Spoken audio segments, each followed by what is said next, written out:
across the ages. This is the Cavern Today. I'm Esto, your host for this episode. The busy cadence of last year has boiled over into the new year, giving us more than our share of highs and lows through a slew of news and updates. For this, our summer 2025 edition, we're bringing you Cyan and Cavern news, TCT Talk, music by Sasha Strange, a special piece on a recent contest held by the Guild of Writers, and more. So grab your keys and keep your linking books at the ready as we get started on our 51st episode, Infinity in a Bottle.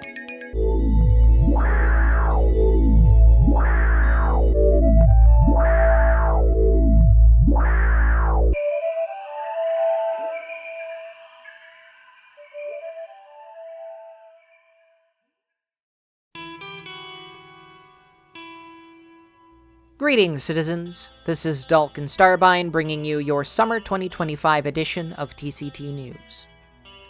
In a major archival effort, the Video Game History Foundation has preserved over 100 hours of never-before-seen material from Cyan's vault.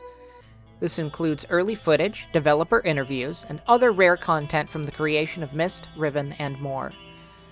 It's a huge win for video game preservation and a fascinating look behind the curtain of Cyan's history.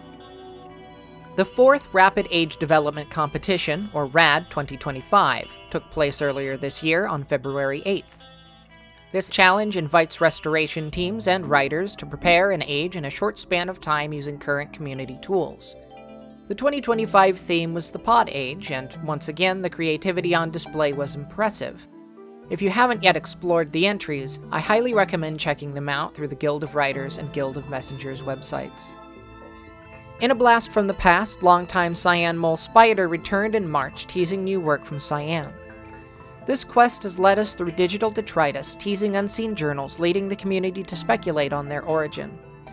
The answers came soon after. On March 20th, Cyan released a new update for the 2020 Myst remake, adding the Age of Rime, a cold atmospheric age that deepens the connection between Myst and Rime. This edition offers new puzzles and story content, expanding the experience for returning players and newcomers alike. Unfortunately, the spring brought tough news. Cyan Inc. underwent 2 rounds of layoffs, the first in March and another in June, reducing the studio to less than half its previous size. It's a sobering moment for a studio that's had such a profound impact on gaming and storytelling. We at the Cavern Today send our best to everyone affected. The Age of Samine, restored by Amethyst, released in cooperation with Ella Darrington on May 6th. This quiet mining age features a diverse range of wildlife and a somber, contemplative atmosphere. This age is not currently available through the Chizo library. We at the Cavern Today would like to remind explorers who go looking for it to proceed with caution and always keep their Relto book handy. Cyan released a major update on May 22nd for several of its classic games. Myst Masterpiece Edition, Rime, and Myst 3 Exile now feature better controller support, enhanced save systems, and full compatibility with both Windows and Mac. Even better, all 3 are now Steam Deck verified, making it easier than ever to explore these ages on the go.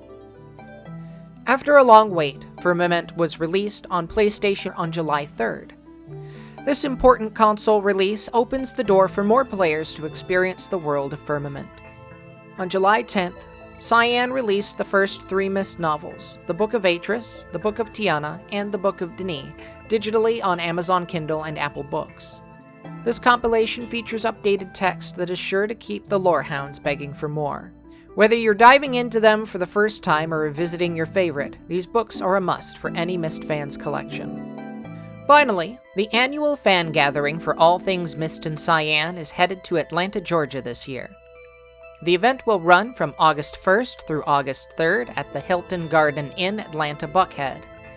Expect the usual lineup of panels, presentations, fan projects, and social events. If you've never been, Mysterium is a great way to connect with fellow explorers and dive deep into the lore and legacy of the Denis universe. We hope to see you there. And that's all for this edition of TCT News. For the Cavern Today, this is Dalken Starbyne, signing off. Next is our TCT Talk Roundtable. But before we begin, a quick note that we originally recorded this before some additional news items dropped, so some of the talking points here are slightly out of date. We'll address those in a short follow-up later in the episode. With that out of the way, I'll turn things over to Sh'aeri to get us started. You're listening to TCT Talk, our roundtable chatterbox about the goings-on in the Cavern community. Today we have with us Maurus. Hello. Esto. Shora! And me, Sh'aeri. So, what's up in the community? Yes, it's been a pretty crazy year. A year marked by a lot of things that have not been seen in quite a while, making an appearance after many years. The first of those being something that actually came from the community side, which was Tweak and the Guild of Writers bringing back the Rapid Age Development Contest, which was really, really cool to see. Now, for people who don't know what that is, because I don't know what it is, because I work at night, I have no playtime, catch me up, man. So the Rapid Age Development Contest started in the Between era, after the original incarnation of Uru Live, but before it went open source. And it was a way for the sort of modder community to sort of show their stuff, show off what they could do. So the idea with the Rapid Age Development Contest is you have like a set time limit, you got to start from scratch, and here's the theme that we're going to do. You hit that end of the cycle, do your submission, and then, we'll have a panel of judges take a look and assign points based on it. So the theme for this one was a pod age. Basically, it was everybody gets the assets for a pod, and they got to build the age around it. They got to come up with a story, figure out how to work it into whatever world, and they had 30 days to do it. So this kicked off earlier this year, and we had a couple applicants, and it was really interesting seeing everybody's creativity come together like this. It's just one of the really cool things about this community. There's always going to be creativity in there somewhere. Esto, did you have a chance to take a look at any of the ages? I only managed to see what had been posted in the Open Uru Discord. I try not to spoil myself as much as I can. It's amazing to see this kind of project come out.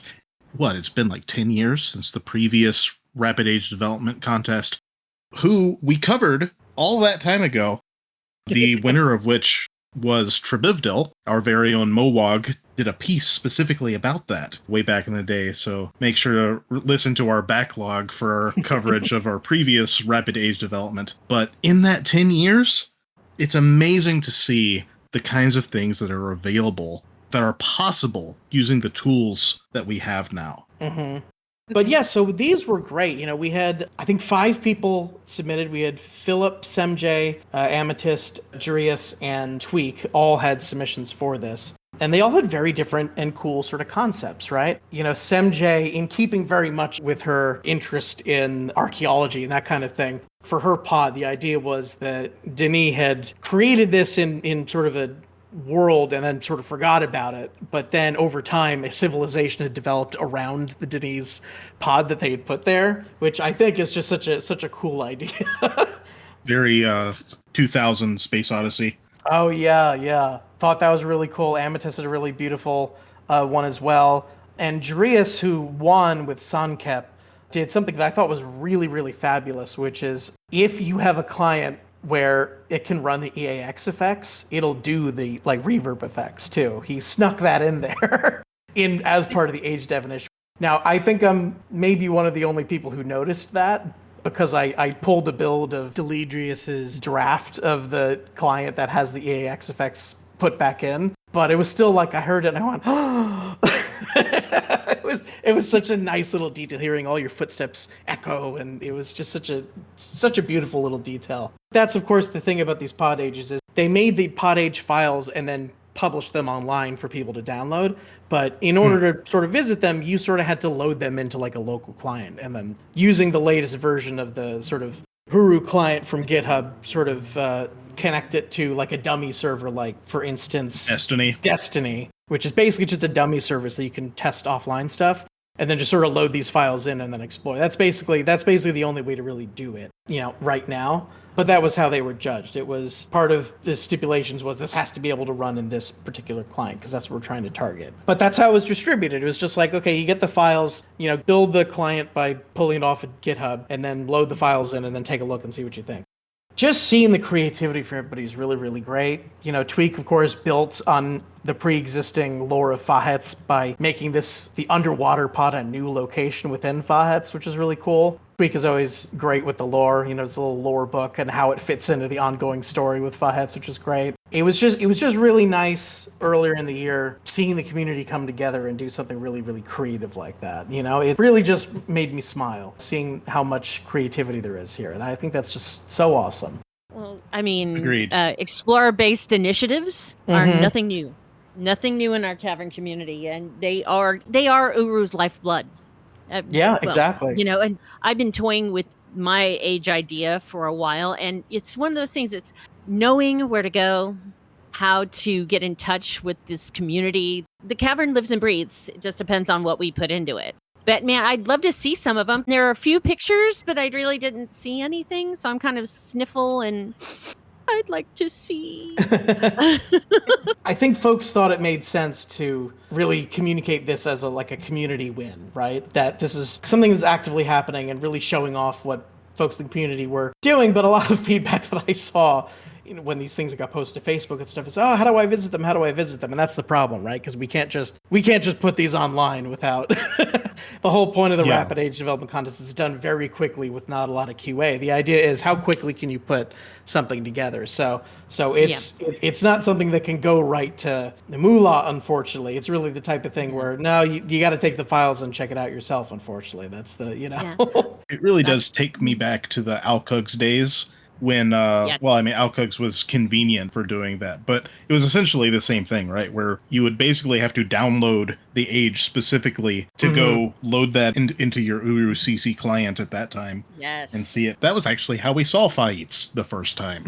And as well as a few other places that are, well, is that saying too much? Might be on the horizon in the near future. We'll have to see. But fingers crossed, right? Yeah. But no, it's very much a throwback to that because it's in that sort of same mindset. It's just that instead of having, you know, the Uru Age Manager, whatever back then, now it's the modern version of that, which is, you know, get the Uru client and then plug this in, right? Because now that's what people are developing these things for, right? You know, if anybody is looking for more information on these, there's a detailed post on the Gilded Messengers site that has pictures of each one of these and a little bit more information about them. Some of them may, be making their way to Moolah in the future, depending on whether or not the author wants it there, which is a different question, of course, right? And we'll have something a little later in the pod going over each of these as well. We have a little piece prepared. I think folks will enjoy. But yeah, that was a great way of starting out quite a busy year for the Myst fandom. Of course, it wasn't the only big thing that came back out of nowhere. Another big return out of nowhere happened pretty soon after that. And Esto, I don't know if you want to take the lead here and explaining a little bit about that. Right. We had the return of Spider. Before we get into sort of more of the nitty-gritty detail, we should establish just for the uninitiated who Spider is. Gosh, where do I even begin? Spider is the reason that we... Oof, okay. In 1993, Cyan released a game called Myst. So you don't have to go back quite that far. Spider is sort of a quote-unquote character as part of the sort of greater sort of Cyan lore ARG that they've been doing on and off since they've existed. It's also worth mentioning the true identity of Spider is unknown. Nobody knows who Spider is. Nobody knows if Spider is one person, if it's multiple people, if it's several Cyan employees, or if it's just somebody hanging out in the broom closet. It's Grey Dragon. It's Grey Dragon. I know it in my heart. It's Grey Dragon. Well, I have my own theories as to at least who this Spider is, but outside of that... he sounds like an inside man.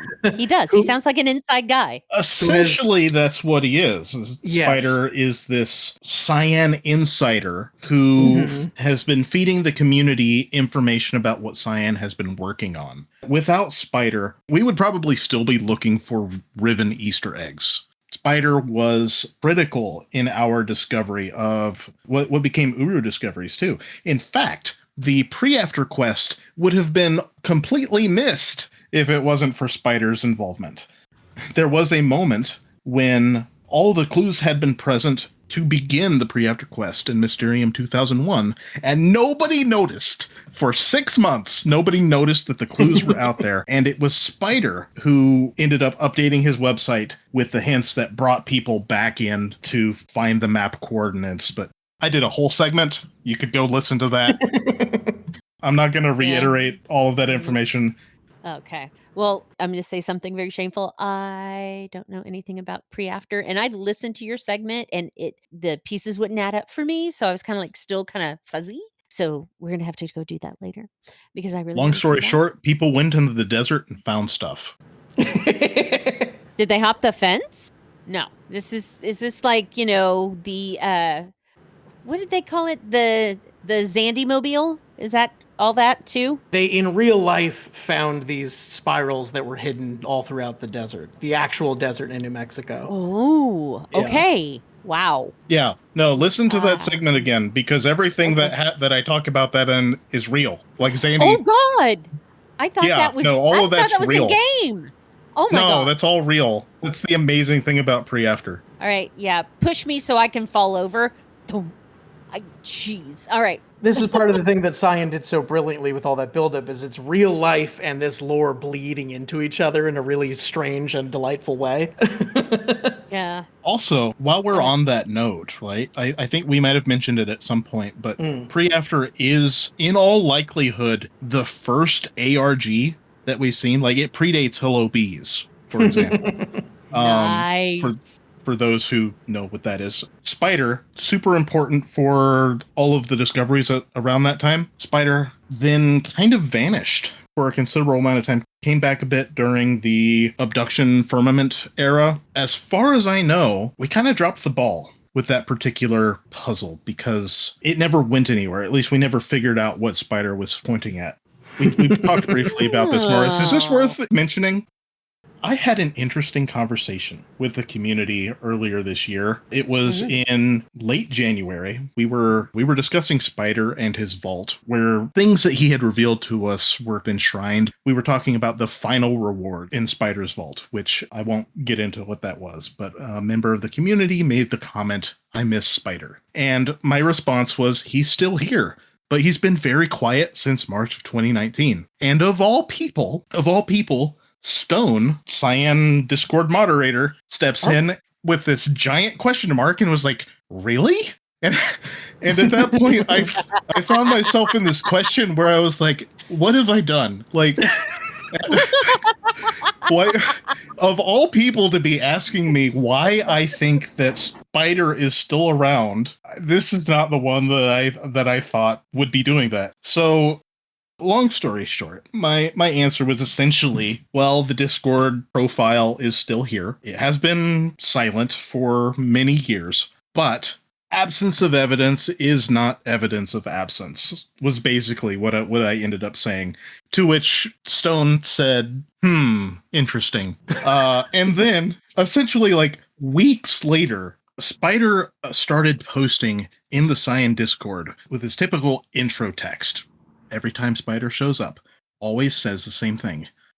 "Not a lot of people here on a insert day night. Found my way back. Been a while. Tomorrow, the threads begin to move. Watch the web." The moment I saw that, alarms start going off in my head. I'd done the pre-after segment, right? I'd researched all of this. I knew what to expect when I saw that. And the Cypher Discord channel lit up. It's that moment where it says, Esto Centura is now typing, Esto and Maurus is now typing, Esto, Harley, Maurus is still typing. Several people are typing all at once. And you step away for 10 minutes and there's like 300 unread messages. It was an intense series of days. But Spider led us through this incredible series of puzzles where we started finding these little scraps, little excerpts of what appeared to be damaged data of image fragments. Gosh, I haven't felt so drawn in by anything, really, like that in years. Like, I'm not certain that I could, like, pin exactly the last time I had felt like that. For example, we would start getting these little clips of journals, and we were like, all right, who is this? Who's writing is this? It's not Adris's handwriting. Okay. Could this be Yisha? No, I don't think this is Yisha. Maybe this is Cirrus. Is this Akinar? We're sitting there, like, eventually figuring out, like, okay, we found the font. We know what font this is now. Can we start to figure out what some of these letter fragments might be and reconstruct extra sentences beyond what's been actually teased? It was delightful. The conclusion that we came to from all this is not only are these new journals that we had never seen before, we suspected that they might be either Cirrus or Akinar, because they were reference to my brother, but we thought that this might actually be hinting at a future update to Myst 2020 featuring Rime, the 5th age from Real Myst that had not been ported over. Wow. And then guess what? And then we got Rime. Lo and behold, it turns out this hinting, the folks who had predicted that it might be suggesting Rime was coming out, they were dead on. And all of a sudden, Cyan Beyonce drops out of nowhere. Stealth drops this huge update to Myst 2020, featuring a reimagined version of Rime from Real Myst. The first thing I gotta say about it, of course, is I had made comments before about how, I have a lot of fond memories of getting my hands on the original Real Myst and exploring Rime and really liking it, but sort of in retrospect, thinking back on it and being like, I never really liked the way Rime is actually implemented into Myst. Like, it doesn't really feel like it flows with how the other ages work and the way it's made available. It's, maybe someday, I don't know if this will ever happen, but it would be nice if there was a version of Rime in the future where it really felt properly integrated into Myst, and that's what this is. It takes the idea of Rime from the original game and fleshes it out to just such a beautiful extent. Everything lines up. It feels like the perfect cap on everything you've already explored from Myst, because it adds more context about Cirrus and Akinar, which is really beautiful. The age itself is bigger. There's a little bit more to explore there. It's beautifully rendered. It's just incredible. And of course, Esto remembers the thing that was my favorite part of it. I think about a year ago in Cyan Chat, I posted, it always bothered me that, you get the Rime book and it just sort of appears in the middle of Myst library. It'd be really cool if it was more in line with how you get to the other ages, which is, each of the places where the books are, those places of protection, are physically designed so that they look sort of like the place that you arrive in that age, right? Salentic, you go into the spaceship and you arrive in the same spaceship when you get there, right? Mechanical Age, you are in a gear thing when you link out, and when you get there, you arrive at the gear thing, right? Every place that you find the book resembles a place that you arrive. So I was like, it'd be cool if they designed it so that, like, maybe there's like a little underground cave somewhere on Myst Island that we haven't seen yet. We know there's underground areas where there's like a little inlet with the water, and there's a walkway going out that looks like where you arrive in Rime. Wouldn't that be cool? And I put a little Photoshop together. I'm like, yeah, it probably would never happen, but it'd be, if we ever saw Rime one day, it'd be neat if it looked like that. And then in the actual game, it looks freaking just like my Photoshop, like dead on. It's so close to my Photoshop. It's crazy. Nice. I was like punching the air. I'm like, oh my God, they did the thing I wanted.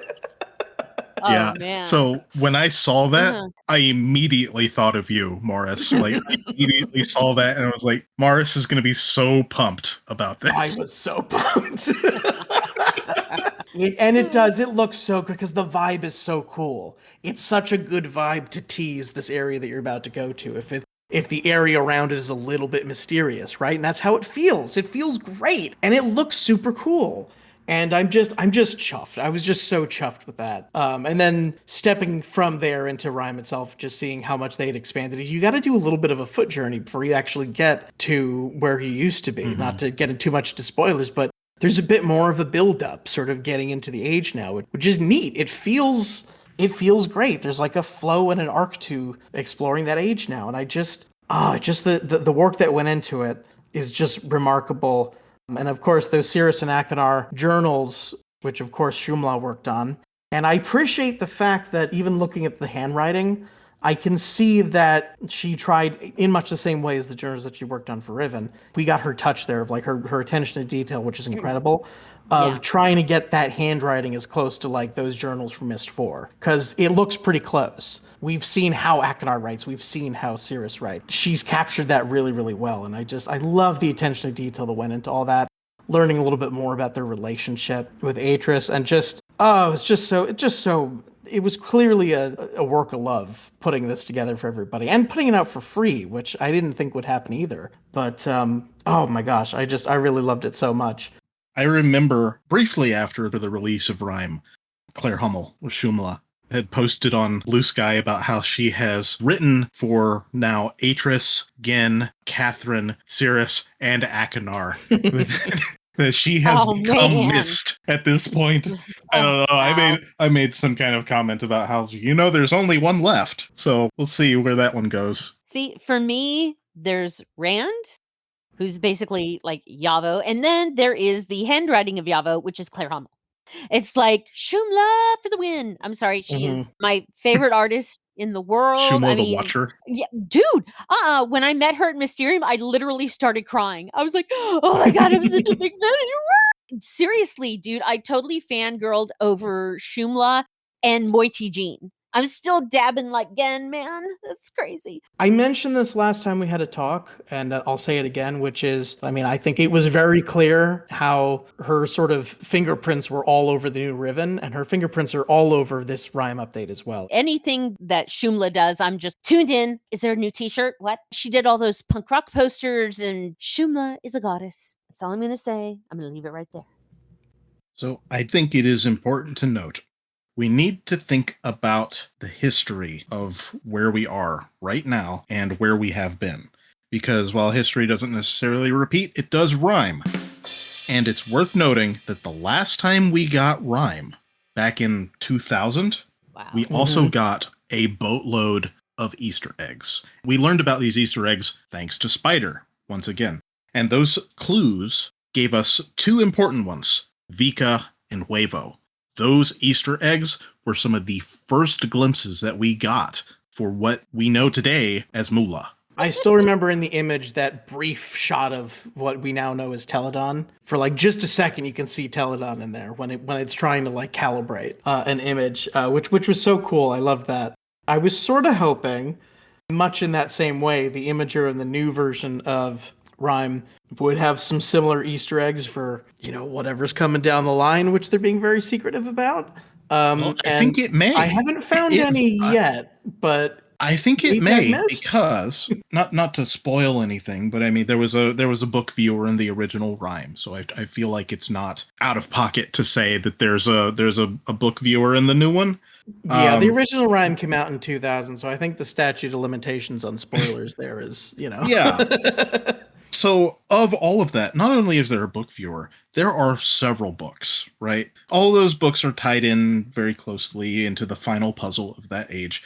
But among them is a blank book, which curiously you can't do anything to render the same kind of results that we get from the others. At least not yet. So my theory, and not just my theory, I would venture as far as to say it is the opinion of the community that this blank linking book could be a future way for Cyan to give us said Easter eggs about whatever this Project Pre-Fall might be. I forgot about Pre-Fall. Mm-hmm. Yes, the secretive future project that we're just calling Pre-Fall for now. I got my tasters up for some Pre-Fall. Being I'm a canon junkie and getting through all the books and such, I'm so pumped for anything that is Pre-Fall, because I want to see what it looked like, what it was going to the different guild halls, the 5 of all things, the 5. All of that is just to meet Master Kedri, or, if I'm even saying his name right. I'm really pumped to see some Nara dripping, you know what I mean? I want to see that. I want to take the route from the volcano and all the way down into the city, because I have fire marbles and a glow-in-the-dark map. I am ready. Clearly, we got to give whatever they're working on more time to cook. I don't know if maybe we'll have more to report after Mysterium. Who knows? Shrug, shrug. But Yeah. they're Fingers crossed. clearly cooking something over there. I will say, yeah, I do find it really funny though, because clearly they're thinking in terms of, did this imager ever really make sense to begin with, of the crystals being able to on the fly show a link to an age? It seems like they don't think that's true anymore, which is sort of why they've redesigned it the way they have, where it's more about repairing a damaged book and being able to view into it than what it was before, which is sort of on the fly being able to generate a link and take a look at the image. Which is funny though, because after they came out with Real Myst, you'll recall that Myst 4 says, "Oh yeah, the crystal viewer from Rime, let's reincorporate that as part of the plot for Myst 4 and have it behave exactly the same." So it reinforced the thing, except now Cyan went, no, no, no, no. Actually, that's not how it works. Which now, Did you try moving the slider? which now makes it, when you go into Myst 4, it's like, okay, so are we saying retroactively that this is an improved version of whatever? But it is interesting that now there is that question mark where they're not quite as related as they used to be, unless they did a new version of Myst 4, but probably not going to happen. But Did you try moving the slider? Oh God! I did that cartoon. Try moving the slider. Try moving the slider. And the caption reads, "At that point, Rand got annoyed with himself." And when you were talking about the crystals, all I could hear in my head was, "Try moving the slider." I was like, "I moved that Yeah, slider. I because moved the slider." that is the funny thing, is that whole try moving the slider puzzle is because that's the thing we're trying to turn on, is that crystal Yeah. imagery. So it just that did make me chuckle. That relationship that was reinforced with Myst 4 is now unreinforced a little bit. Whatever, Yes. it's fine, but it is funny. That is an indelible memory for any Myst fan. Any yes. Myst fan that has played Myst 4 Revelation, the first thing they're gonna hear when you say Revelation, they're not gonna think about Serenia, they're not gonna think about Peter Gabriel voicing the ancestor. No. Try moving the slider. That's exactly what they're gonna think of. Crystals, Rime, please tell me we're not doing that, because I will not download this update if that happens. Nope, none of that. None of that. It's not literal crystals this time. It has been, the crystal imager is no longer using crystal fragments, it's using crystal lenses to calibrate an image, that's sort of all I'll get into there without getting too deep into spoilers. But it's Thank the maker. what before was just you just mess around with this and there's a code there and that pulls up Riven and that's cool and that's right on the table over there. Now this is an actual puzzle that you have to solve, and it's a little tricky, actually. Okay. You got to put some pieces together. You got to follow some logic, and it takes a little while to figure it out. I remember in the Cyan chat, people are having some difficulty figuring this one out. It's not a super easy puzzle, actually, but it's very satisfying when you get the result. Oh, cool. Oh, man. I'm behind again. I've got bad FOMO. I've got, what is that? FOMO-driven anxiety. Oh, pull up the Myst 2020 sometime when you get time and try that update. Okay. It'll make you gasp. It's really, really delightful. It's really, really quality work from It's beautiful. our friends at Cyan. It really is lovely. Right on. Okay, I'm in. About this on multiple times recently, but the Rime suite of the Rime Mistgate, the Crystal Lab, and gosh, I can't remember the name of the other track, but it's so good. The music is so good, and Tim Larkin really cooked with those tracks. I mean, it's right up there with the rest of Myst soundtrack. It's so good. It's so good. I don't know how many times I've listened to that suite in the last 3 weeks. I am very disappointed that we don't have a official means of listening to it outside of the game right now. Yeah, there's no official. Yeah, it's so atmospheric. It's so mysterious. It's so perfect. That first one, especially, where it's in the book room and also just when you're exploring the sort of outside area of Rime, is haunting. It's really good. Yeah, I was saying earlier to Esto, these don't sound like new bounces of the tracks to me. And I don't even think they are like super remastered necessarily, but I could swear that some of the bit depth is like greater or something. It just feels, something about it feels like I'm getting a little bit more from it. And it could just be because, again, back in 2000 they were dealing with however much that bit rate was, and now they don't have that kind of. And it could just be that this is the first bounce of that audio track that doesn't have that limitation on it. Or he could have remastered, I'm not sure, but I could swear it sounds a little richer than it did. I could just be imagining it because the visuals are so beautiful that I'm hearing and seeing everything is richer than it was. I've known that track for years, obviously, since playing the original Real Myst, but it feels like I'm feeling it stronger now in the context of this haunting background, You got the Yeah. feels. Oh, yeah. You got Oh, the yeah. feels. Mm-hmm. But and the way it ties itself into the new Riven as well is really wonderful too. It actually even better so now, because originally it was you couldn't really go from Real Myst to the original Riven because the controls are different, the visuals are different, the whole thing is weird. So even though at the end of Real Myst you're getting a hint of Riven, it's so like, well, okay, but it doesn't really transition. But now you have two games that are built with the same interface, pretty much the same engine, and one directly references the other. So now it really does feel like a bridge to Riven from Myst, which is that's exactly what it needed to do. It's perfect. Yeah, I'm thrilled. I think they did just a phenomenal job here. And I could not be happier as a fan. We're really, as Myst fans, we're eating pretty well right now. Right on. Dude, it's one of those things, like I say, I don't get much time to play anymore. So to hear that, I'm just like, okay, now I'm going to carve out time. I don't care what anybody says. Nobody's getting in my way. It's like, move so I can go play. It's been so long since we've eaten well as Myst fans that yes, right.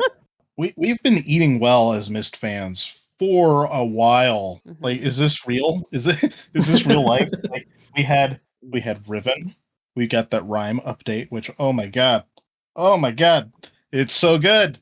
I can't even. It's so good. But yeah, it was of course that joy of having such a high quality free update from Cyan to Baskin made what came next all the more difficult, which was of course the news that Cyan was going to have to do some layoffs and essentially cut their team, I think, in half, right, Esto?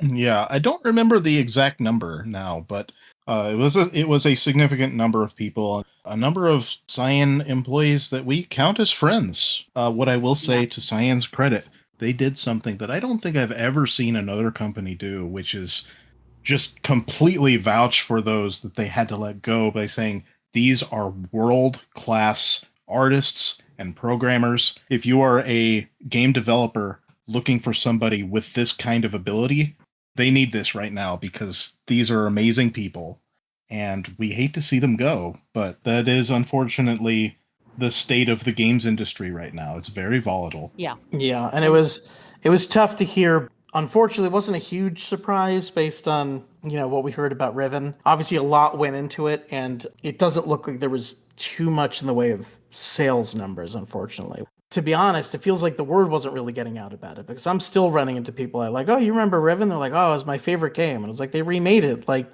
last year. And they go, what? They just have no idea. People just have no idea that this even came out. So I don't think the word is getting out, and I don't think the games are getting out on enough consoles either, frankly. The fact that they're only able to target PC at the moment seems to be limiting them. It'd be nice if they had the ability to do simul releases, but it seems tough.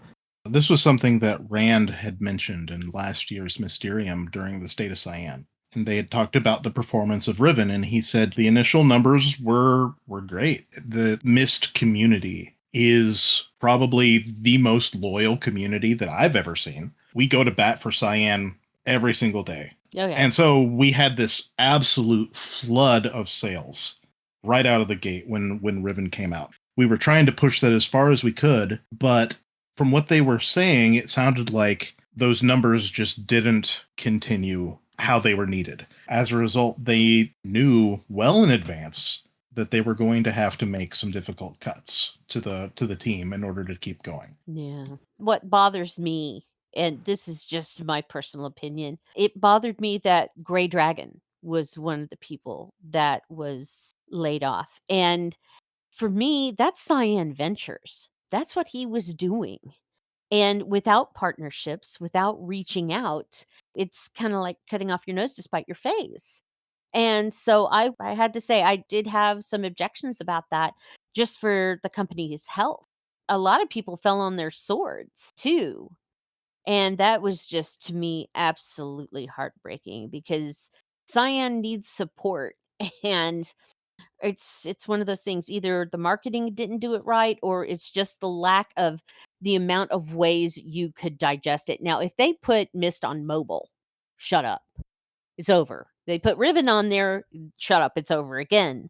It's one of those things where I was really disappointed because Grey Dragon, he's been pumping the heart of the community for a long time. I was really disappointed about that. It has become clear just how many different hats people at Cyan have to wear. Mm-hmm.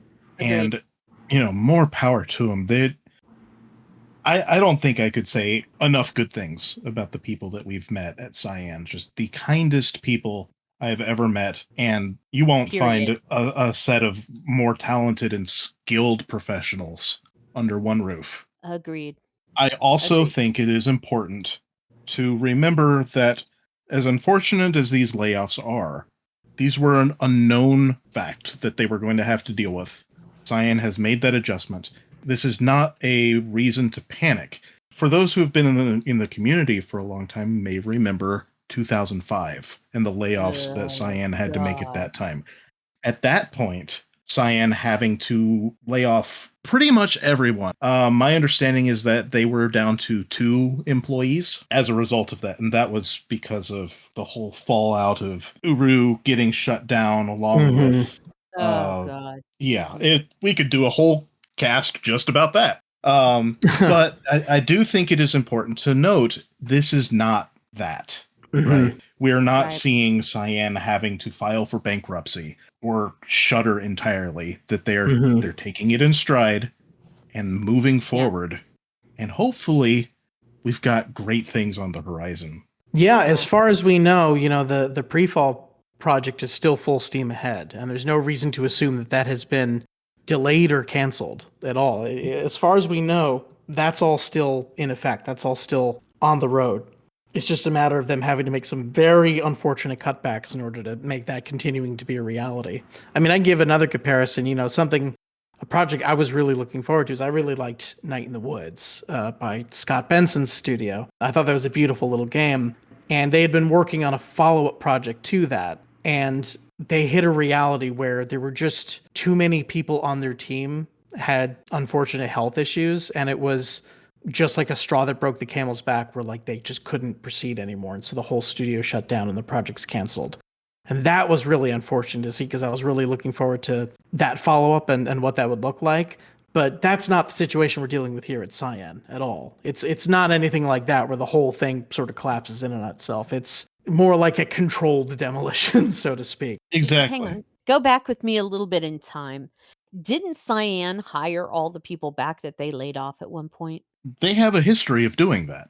Mm-hmm. Okay. In 2005, they did. Yeah. They had that horrible day where they had to fire almost everybody except 2 people. And then due to a very eventful meeting that they had, were able to almost immediately hire everybody back and keep Cyan going, which was everybody's like, whew, okay, good. Yeah, that was a rough time. I mean, oof. I just if I was going to build a time machine, that would be the one place I would never want to go again.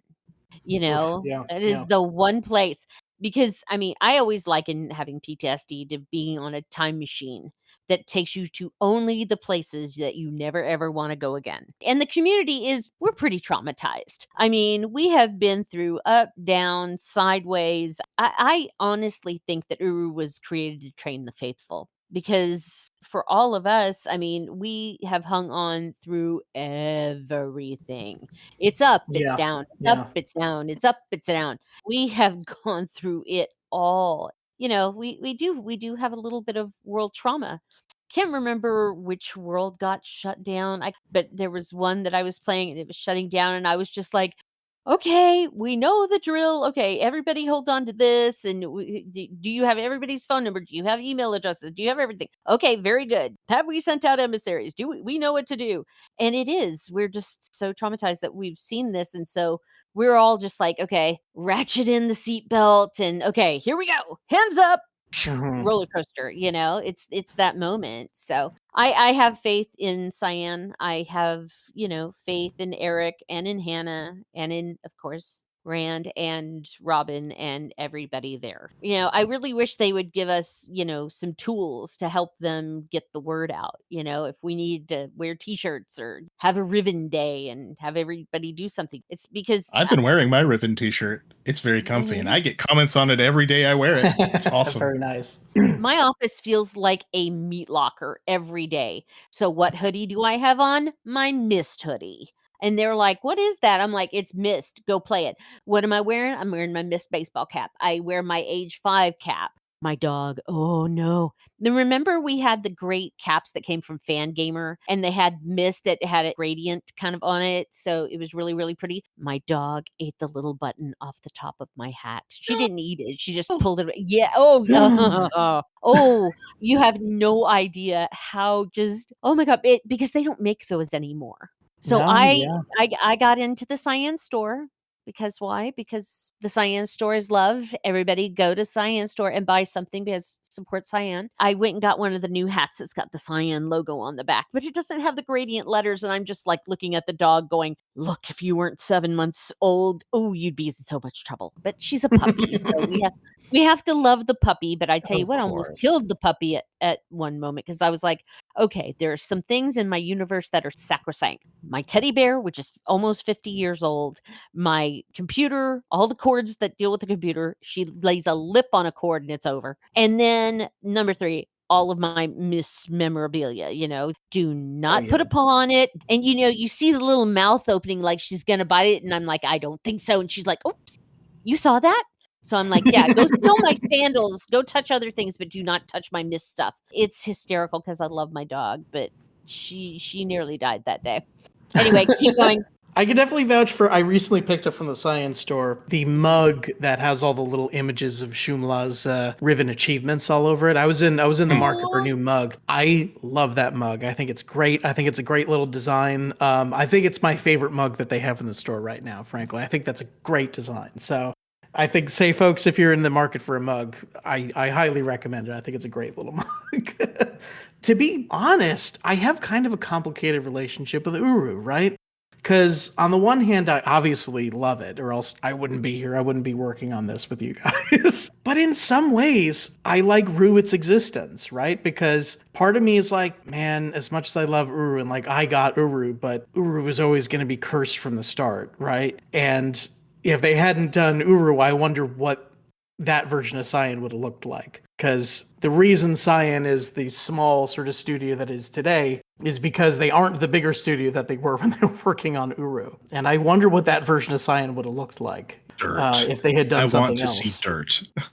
Denis in real time is a dream, right? Like, that's been the dream for anyone who's cracked open the Book of Atris and started digging deeper into everything, right? It wasn't just our dream. That was Rand's dream. And so he was like, how do we keep pushing? They had this crazy idea, Dirt, Denis in real time. And they kept pushing at that and pushing at that. And then Dirt became Mud Pie, and Mud Pie became Uru, and Uru is now Mula.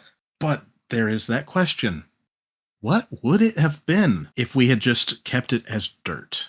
It's an interesting question. Truthfully, it might be that might be something along the lines of what we're getting now, or in the near future. I brought it up before, but it's very interesting to think about the similarities of where we are as a community, where Cyan is as a game development studio, compared to how things were 20 years ago.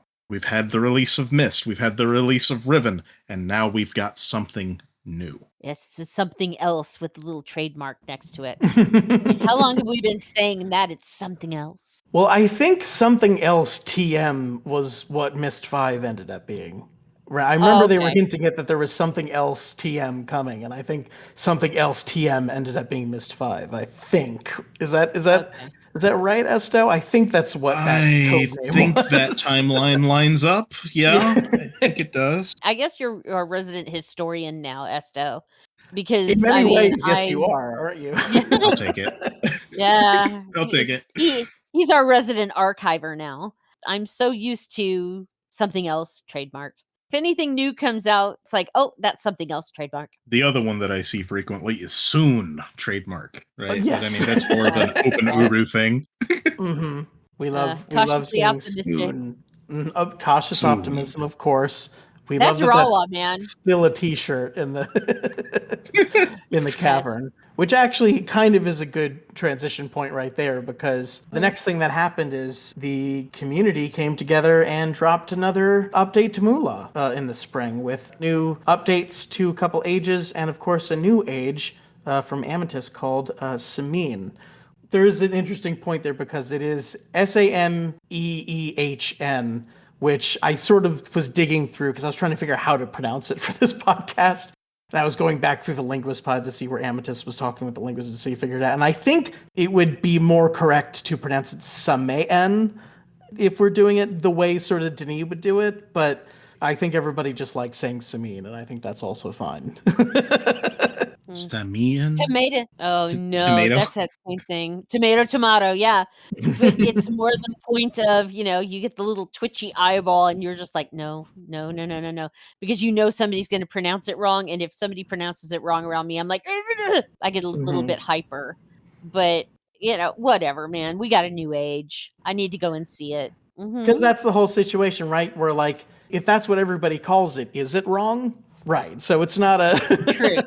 it's not incorrect. It's more of a, well, technically you would do this, but we're not doing it. It was an anachronism. Yeah. But Well- it's a beautiful little age. Just to give my little 2 cents on it. So had a atypical launch, which is to say that instead of launching directly in Chiso, it sort of appeared as a new age hidden inside Ella Darrington's personal library inside of the Emporium. You had to go to the Emporium in order to find it. Oh my god. It was interesting how quickly the community picked up on that too.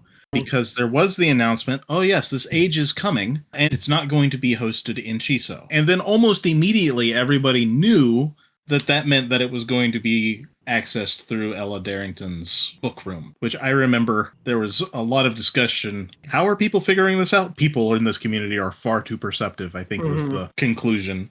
There were some crossed wires, both IC and OOC, about whether or not that was supposed to be a surprise. But again, it is both IC and OOC, so it applies in both cases. But yes, that's where it ended up showing up, was in Ella Darrington's little library down there. I think it got officially announced as it was going to be in the library, and then later on, there was a second announcement that said that it was more of a surprise. So there was a sort of a discrepancy at first. Didn't end up really mattering down the road.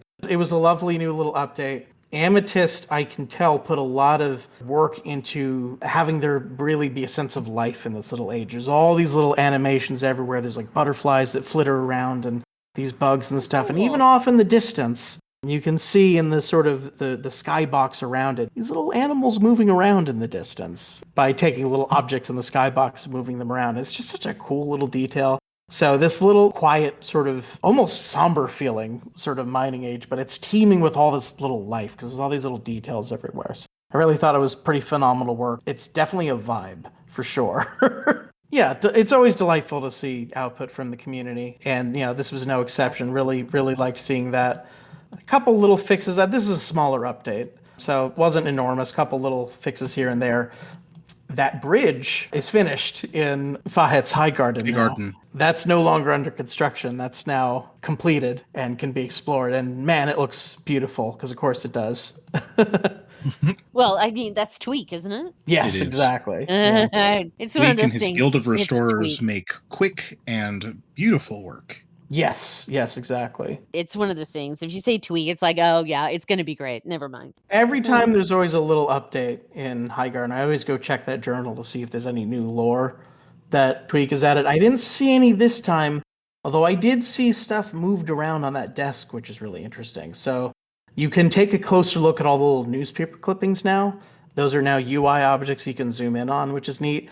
And there's a little like audio imager, right? It's like a little device that plays a recording of somebody speaking Denis back, which I think was originally from the Bevan auditorium room. But it's just a cool little detail there, is that there's this little device that plays that recording back now on the desk, which is neat. As well as a flyer for the a flyer for the Emporium, although I think that was also added last time. There's definitely signs of life and things changing in Highgarden. I mean, aside from the bridge updates, right? Tweak has been hard at work on bringing that story to Mula. I'm very much looking forward to what's coming, because it's going to be a little different, I think, than originally planned, and I'm always down for a new age by Tweak. Oh yeah, water's wet, sky's up, ages by Tweak. Yep. So as far as what else is in that update, obviously there was that new age. It was really sort of a smaller scope one. There's a lot of little fixes and changes here and there, but one fix that I think people will appreciate, and this comes courtesy of Hazato, is you ever notice if you go to Negulon and you sort of wait to see if the animals march around in the background, they would never show up for some reason. I think at the time that had been explained as that Doug Sharper had been unfortunately doing some hunting and may have scared a lot of the animals away. No. It was the Barrow. Barrow Nekisal had dramatically lowered the population. And Sharper went out trying to figure out the cause of that. That's how we found out that it was the Barrow doing that. Oh, right, yes. Okay, I still want to know what those red eyes are that blink in there. It's always been I suspect it's a Reaper. That's my suspicion, but I have only a description of the creature to back that up. Oh, so it's a creature that just has rhythmic eyes, so that way you stare at him, it puts you to sleep, and then he eats you? No.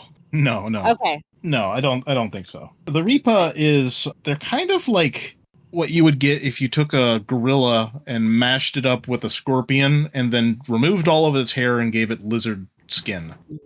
They're very shy. They're very shy, but they're always keeping an eye on the pods. I think that's what that's supposed to be. But as far as the creatures in Negulon specifically, I mean, they were always supposed to be rare, but it turns out after reviewing the code, there was actually a bug in there, which had basically been preventing creatures from showing up at all. So Hazato was able to make a code adjustment that means that they will now show up sort of at the frequency that they were intended to show up. If you find some time Negulon, again, they are already rare, but there'll be a higher chance that you might see something wandering around in the background now, which is pretty fun. Because I mean, does that apply to the other pod ages as well? I know the official patch notes say Negulon and Peiferen. I don't know what creatures are in Peiferen. I thought it just applied to Negulon, but still. The Sanskrit is in Peiferen. Oh, okay. The who's-he what's? The Sanskrit. It is theorized to be a close relative to the Irwin, which appears in Negulon. Ah, there you the go. Irwin, yay! Sorry, I love the Irwin so much. I named him Merwin the Irwin. That's the one that hangs out in my Negulon. So yes, I'm always like, you're Merwin. I absolutely loved it because you go into the library and there's the picture. And then there is the little bitty man and the really big Irwin. And I was just like, yes.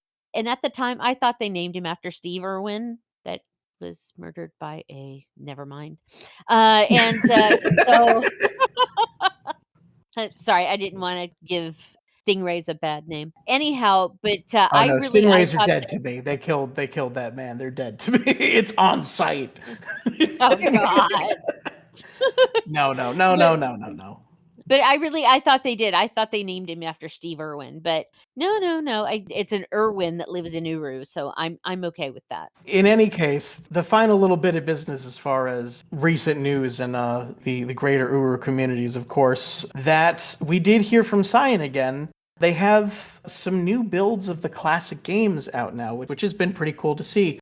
So this extends to, on PlayStation, these new builds of Myst and Riven went out, and these new builds of Myst and Riven also now have trophies, which, if you're not familiar with PlayStation, are basically like achievements. And each of the icons were designed, of course, by Shumla. They look fantastic. But also means that the new builds of the games that are on Steam on PC, they're now going to be Steam Deck compatible, or at least will run a lot better on Steam Deck than they used to. And that extends to Exile 2, which now... So now all three of those classic Myst games all support controller controls and have all been sort of smoothed over to run sort of even better than they have before. And it's great to see this extended support for these. They have a version 2.0. They've never had a version 2.0 of that build before now. When we went to Mysterium, they made that comment of, this new Riven, we're not going to leave the old Riven alone. We're not going to get into what that means. And I think this is probably what they meant. This is probably what they were talking about, making sure that the old classic Riven is as compatible on as many things as possible. And I like to see that from them, getting Cyan out there, getting Myst out there more, right? Oh, I agree. I absolutely agree, because we need eyeballs on this stuff. I'm still holding out for an HD version of Riven 97.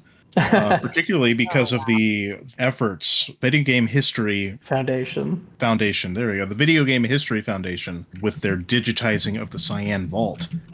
It seems very likely that they now have the tools required to do exactly that, to provide at least like 1080p. We've been reliant on wrappers for so long to upscale these games, which are... Gosh, they're pushing 30 years old now. How nice would it be to be able to just enjoy Riven the way that you did all those years prior? Except now it's not blown up where you can count the individual pixels and it's been smoothed over, but truly the way that was intended to. I think we could get it now. I think it's possible. Hey, anything's possible with the right machines. And on top of that, remember Rawa's render dance? Render. Yeah, it's like they don't have to do that anymore. So more powerful. They have the technology. They can rebuild it. I will say, when it comes to that new build of Exile, I tried it out on controller. I loved how smooth everything was. It behaves basically exactly like you'd expect it to. What gives the icon focus and what pulls it out of focus, you can move it around the screen, is it's exactly the buttons that you would expect it to. So it all flows really well and really nice. The one comment that I have, I haven't figured out a way to make this work yet. I wish they would. There was a hack for the previous build where if you go into the configuration settings, you can enable like a secret widescreen mode. Basically takes the letterboxing on the top and the bottom and just blows that image up so that it's the full screen, which is convenient because that image in the middle of the screen happens to render out to a perfect 16:9 aspect ratio without the bars on the top and the bottom. So it means that if you're running a standard 16:9 monitor without those things at the bottom, it fills the whole screen and it looks just absolutely beautiful. And then if you wanted to get to the menu at the bottom, you would just, take the icon out of focus, move it to the bottom, and then those icons would pop up. It was a really perfect way of doing it. But I don't think that hack works anymore in the new build of the game. And my two big wishes for Cyan, if they were able to make changes to the game that were that fine, is A, put that somewhere on the front-facing menu that you can turn that option on. And also B, as long as you're making menu changes, get rid of those obnoxious 2 Ubisoft logos that they added in the DVD. We need more.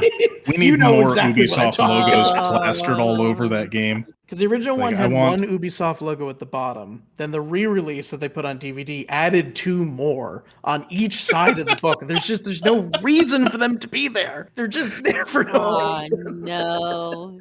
So they gotta remove that. They gotta remove that, I think, as long as they're updating. It's pretty funny. With the next update, I need to see the Ubisoft logo directly over Catherine's face. That's right. That's totally the only logical progression. Breathtaking, isn't it? We call it Tomana, and you turn around and you see her walk out and the Ubisoft logos like floating right over it. That was perfect. That's what we need. Oh, that's awful. It cracks me up, but it's kind of awful at the same time. But yeah, seeing that support from Cyan for some of the classic titles, it's cool to see. And I wonder what else we might be able to see from them in the future. Myst 4, who knows? I mean, I know that's a pretty difficult package specifically. I don't know if, there's anything, but would love to see them try. I don't know if there's anything they could do there, but at the very least, we've seen some updates that some fans have done to reduce those really, really dramatically long load times in Revelation, which make it feel much more like an actual Myst game, which is kind of cool. Hey, release that makes that official would be cool, something like that. But who knows? I wonder what more we can expect to see from them in the future. Certainly the mysterious pre-after project, but I wonder what else. Abduction 2. Abduction 2, Electric Boogaloo. That's right. Oh God. No, I just would love to see them bring in some of the ages from the games and pull them into Cavern. Just to be able to do the slide in Idana, just to do that, and just a couple of fun little physics things that would give us more activities to do and more reasons to celebrate Cavern. I just want to say before we close out, I just wanted to take a moment to say, yeah, it's no secret, obviously, this has been a pretty challenging period for the community. Obviously the news from Cyan about the layoffs hit a lot of people pretty hard. But on top of that, unfortunately, we lost a couple very beloved members of the community earlier this year, which was very sad. But what was really incredible to see is that in spite of all that, this last quarter had some of the most creative output from the community that I've seen in a very long time. And I think that the beauty of just everybody getting together and just being creative and just having that positivity still and having that output, it's really inspirational, frankly. And I just want to give a shout out to, obviously everybody that participated in that awesome rapid age development contest earlier this year. Philip, Semj, Amethyst, Drius, and Tweak, who of course hosted it, and then also the judges as well, Harley, Buddy, Hoikos, and the Scar. Just such a cool thing to see from the community. And even expanding out more, Deledrius got a draft of his EAX fix added in, which I mentioned earlier, and that dang near brought a tear to my eye when I tried that build with the client and heard some of those reverb effects for the first time again. And Drius has a fix that's going out for Corman so that you can add those reverb EAX effects to any custom ages that are being built, which is really incredible. Rarefied continues to work, building a new version of the client that incorporates all those Huru fixes and making it official, and the work that he's been doing. That alone, just keeping everything running, has been incredible. The work from Harley. Harley's been working on a rebuild of Chiso Prenev, and it's been a lot of work, but it's been just so incredible to see. So I got to shout out Harley. And then, of course, Amethyst and Semj, that they collaborated to come up with this sort of cool backstory for Amethyst's new age. Y'all are so cool. You inspire me every day, honestly, if you're hearing this. So much love to all of you. And, thanks for really showing what this community can do. It's really inspirational. That does it for this edition of TCT Talk. And this has been Maurus. Take care, everyone. Much love to you all. Esto. Chorag Avatoji. And me, Sh'aeri. And we're signing off.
That was Ascending the Void, an original music composition by our friend Sasha Strange. This is the part of the show where I would normally be bringing you the next installment of Deep Dive. While we don't have an episode of Deep Dive today, I wanted to let all of you know the segment will be returning. Our pre-after coverage would not have been possible without guidance from Rime, our very own vid, and the surviving notes from the late Mark Zardoz Plummer. Together, these limited resources made it relatively simple to follow the trail. As we move forward into the prologue era, we have found ourselves in a very different situation. We are literally buried neck deep in chat logs. I imagine this would be a historian's dream come true. Good news to be sure, but it does demand that we sift through the records with the same care as everything before to ensure this segment remains the deep dive that everyone has come to know and love. So, while we don't have a new episode of Deep Dive for you today, you can be sure to see it by the end of the year. In the meantime, we have a special report on the Rapid Age Development Contest held earlier this year by the Guild of Writers. Take it away, Maurus.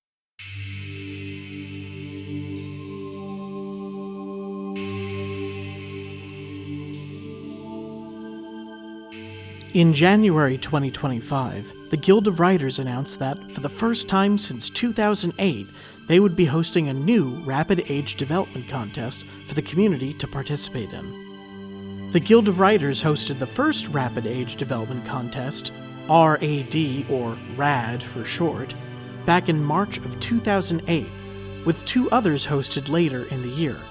These contests challenged aspiring Uru modders to try to build an age within a short span of time to demonstrate what could be created with the available tools.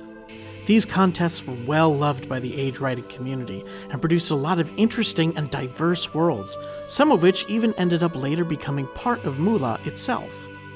While similar contests were held in 2009 and 2010, until now the Guild of Writers has not hosted a traditional RAD contest since 2008, and has not hosted an age writing contest in general since 2010. As such, many in the community were very excited to hear of the contest's return after so long, with Cyan even helping to spread the word on their social media. For the 2025 RAD contest, the challenge was to design a pod age. Participants would be assigned a basic pod shell file and must design the surrounding age from scratch before the 1-month deadline. The contest would begin February 8th and run until March 8th. Participants eagerly got to work, and by March 8th, 5 ages had been submitted for consideration. Pod 5 by Philip, Pod 56 by Semjay, Rigilaz by Amethyst, Sankep by Jarius, and Fahet's Shallows by Tweak.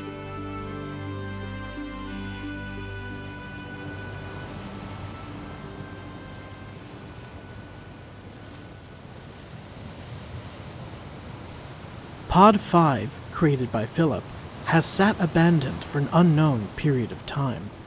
But through this rusty pod's windows, one can see scenic views of a sea, a beach with palm trees and plants, and a cliff. In the distance, we can even see a cottage and rowboats. Is it possible someone lived in this age?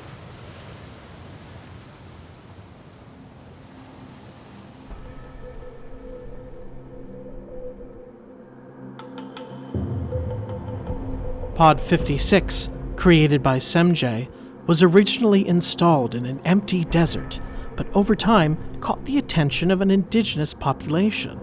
The pod became an object of devotion and worship, and a large temple was built around it. While the population has long gone, their structures remain, and a missing window allows explorers to take a closer look.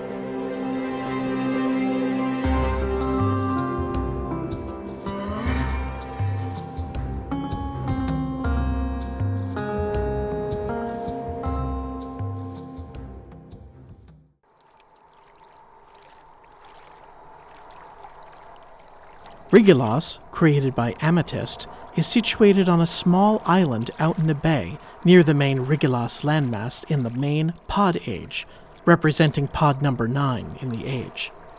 This pod was used by scientists, scholars, and apprentices to study the animal life in and around the bay and in the greater ocean.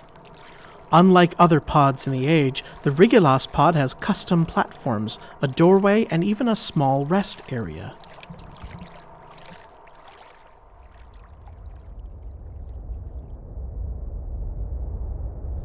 Sonkep, created by Jarius, has its Age pod situated on the edge of a cliff overlooking a verdant basin littered with impossibly enormous bones. It seems the sea level of this age lowered long ago, resulting in the unique features that can be seen here. But a few additional surprises await in this pod.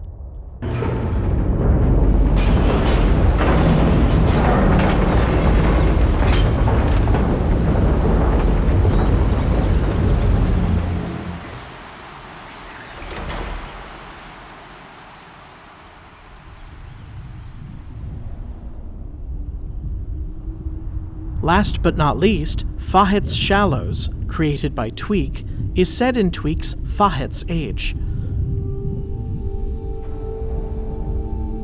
The Guild of Restorers has built a replica Dini observation pod and sunk it off the northeast coast of Fahet's in an effort to study the marine wildlife in the region. The shallows teem with life and resemble a peaceful garden beneath the waves.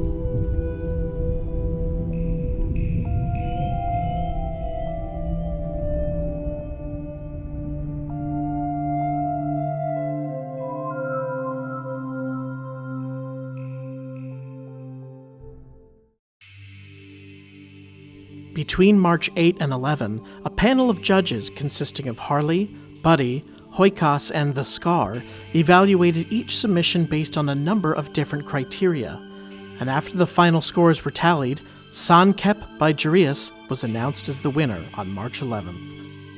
While these ages were all developed purely for fun, some of the participants have expressed interest in revisiting these ages in the future for possible inclusion in Mula, much like prior Guild of Writers contest winners Trebivdil and Vothel Gallery before it. For now, though, the entries can only be viewed by downloading the files and exploring them using the Destiny Shard. However, work is being done to try to make them more accessible to explorers interested in checking them out. In the meantime, congratulations to Jarius and all who participated in this exciting contest. For the Cavern today, this is Maurus, signing off.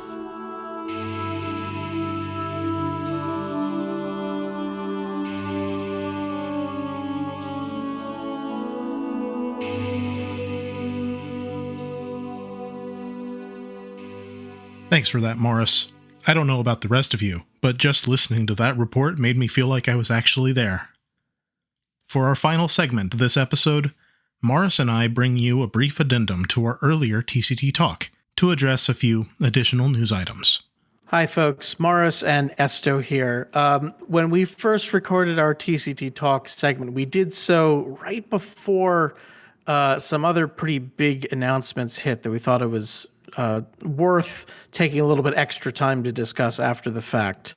And so we'll just jump into it. One of the big pieces of news, of course, being that unfortunately, since our last recording, there has been a second round of layoffs over at Cyan that unfortunately has affected even folks like Harrison Pink and Shumla, which I know we had just recently said, oh, they're clearly part of the team. But unfortunately, clearly there have been some structural changes at Cyan, and we're all still trying to understand what that means at the moment. Esther, I don't know about you. I'm operating under the assumption so far that, anything that's been unannounced at Cyan, at least so far, while not canceled, is probably on pause, at least until they, can get another. Because I just don't see how without that core team, they're going to resume development on that at the moment. That was sort of the sense I got from everything Shumla has said about the situation so far publicly. Yeah, I do think that's a safe assumption, given the rather strict reduction in staff that Cyan has seen over the last couple months. Very important and key figures currently on hiatus or laid off for purposes of just keeping their budget in check. And I'd want to reiterate, this is not just a Cyan thing. I mentioned it before, but it's 100% worth keeping in mind This is just the state of the games industry. Everybody is dealing with this. It was actually only a couple days after Cyan announced their second round of layoffs, Xbox announced a staggering 9,000 layoffs, which is actually like an unfathomable figure, really. I mean, it's just things are very weird and not good in that industry right now, just across the board. But 9,000, I mean, that is an unbelievable amount. And I mean, what's causing this, right? I mean, there's a lot of practices in the gaming industry that are aggravating an already difficult industry. And that's not to say that Cyan is partaking in any of those. It's just they're not immune to it either. Mhm. To reiterate something that our friend EAA has said, this is nowhere close to the downfall of Cyan. I mentioned it before, but in the past, they got down to as few as 2 people on payroll before. So they're going to be okay. To quote EAA, we ain't done. It stinks. It sucks. It's not what any of them wanted, but they're taking it in stride. And the thing that Cyan has that Microsoft doesn't have, that any of these other big studios they don't have, they have us. They have the most dedicated fan base that I have ever seen. I can't think of a single other game or community that has gone through as much as we have and still stand up for them every day. Oh yeah. I mean, they really have a group of people that just love them, love what they're doing, love the people involved in this so much. And it is very much, the understanding in the first round of layoffs was, hey, look, this is unfortunate. If we get these, we love these people so much. There's no ill will here. We would love to have all these people back if we could. And with the second round of layoffs, that seems absolutely to be the case too. In fact, Shumla isn't even, as far as I can tell, referring to this as really, that she's out so much as just that she's got to put things on pause for now, right? It seems like everybody is pretty confident that as soon as there is some kind of influx, at least a whole bunch of them will be back, right? And actually, what I found interesting about the way she talked about the situation, it sounded like Cyan had, not just one, but like a couple things cooking in the oven potentially.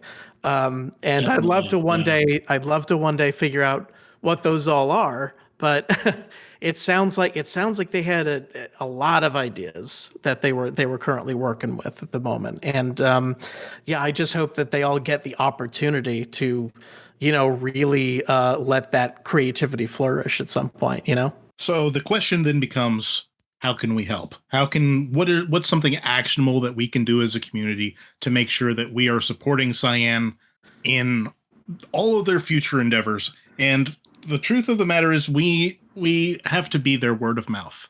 We are their biggest publicists, clearly, and people just don't seem to know about the current Cyan offerings.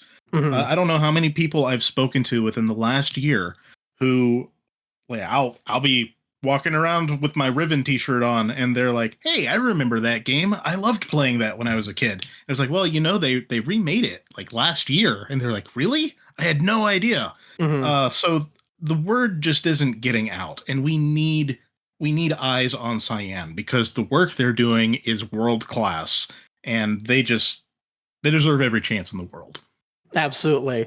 I wish there was a way that we could have made, Riven go viral in some way. You know what I mean? And the thing is, I think there's a misconception that, well, there just isn't the appetite for this kind of game anymore. And that's not true, right? Because we've seen lots of games that operate on very similar kind of logic as Myst Riven do very well. Outer Wilds, lots of games like that. There is space for like an indie exploration, puzzle solving, lore heavy game.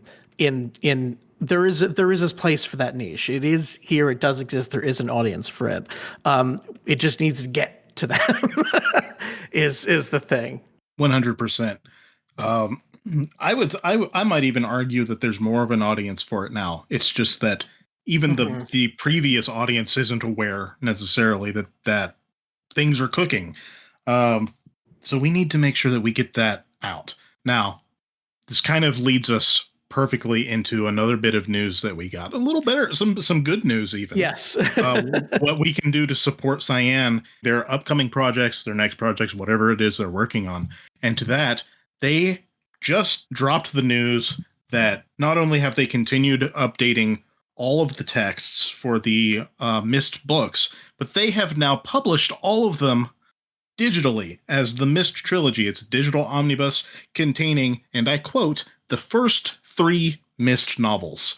Now, this is huge because not only is this the first time that we've been able to get these books since like 2018, they also feature updated lore, including like all those hand-drawn illustrations that we saw before, and it's available digitally. I mean, this is kind of perfect for Cyan, right? Because a digital release means we've got lower overhead and hopefully better margins for Cyan as a whole.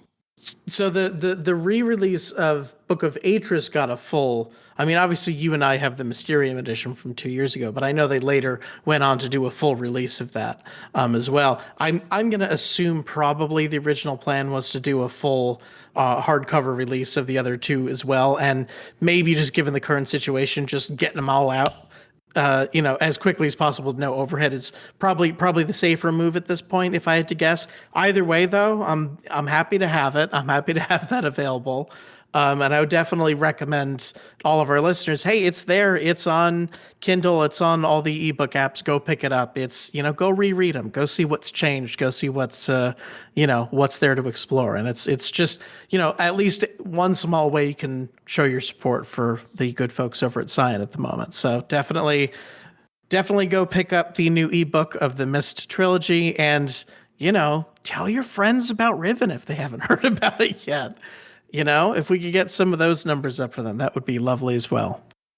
Tell them about Riven. Tell them about the books and how they are even easier to get than ever before, right? Like, do you have a big trip coming up? Are you going to be on a plane? Maybe you're going to be flying to Mysterium in Atlanta this year. Hey, that's a perfect opportunity. You can read the books on the way there. Do you have a moment to talk about our Lord and Savior Gen? None of that. None of this Gen praising here. We don't praise Gen here. We don't praise Gen on this podcast. No. Now, what was tantalizing, of course, about that language is that they specifically say the first 3 Myst novels, which, of course, while not directly alluding to, is sort of, elbowing the elephant in the room, which is, of course, the Book of Rime. Is that the fact that they're even passively alluding to it is tantalizing, of course. Oh, man. New Myst. Oh, man. Can you just imagine new Myst book in 2020X, whatever, right? Like, if it comes out next year, 2 years from now. So what's going on with this book? Officially, nothing. And I mean that literally. They say in their press release, they say, "What's the status of the Book of Rime, the planned 4th Myst novel?" And they say, "We have nothing to announce regarding the Book of Rime at this time," which is interesting. I remember a few years ago they said that they pulled it off of the back burner for a while, and then they had to put it back because they had other priorities they needed to attend to. At the time, those priorities were Riven and ostensibly getting the original 3 books updated with their text. So and now both of those are done, and there's the Rime update to Myst now. So, oh boy, hypothetically, runway's clear. It just depends on how much staffing they need over there to get that out. But I mean, theoretically, right? Rand is no longer having to spend his days at Cyan. He could just write the Book of Rime from the comfort of his home now. Yeah, and of course the fact that they even said, now sure, they say, what about the 4th Book of Rime? We have nothing to announce at this time. But if they had nothing to announce at this time, wouldn't they have said nothing? So yeah, to even bring it up, I think is interesting, right? Maybe that's cope, but but I do think it feels like they're alluding to, it's not dead yet. Hang in there, right? In fairness, it is the question, right? Like the fact that they say the first 3 Myst novels, that implies that there are more afterwards. Why use that language, right? Yeah, that's a very specific language, and something that they've repeated in the Discord, in their press releases. I am so stoked. I am ready. I need it. Anyway, I think that's going to just about do it as far as additional updates that Esther and I just wanted to cover since we recorded our main TCT Talk segment. But for the Cavern today, this has been Maurus and Esto. Thanks for joining us.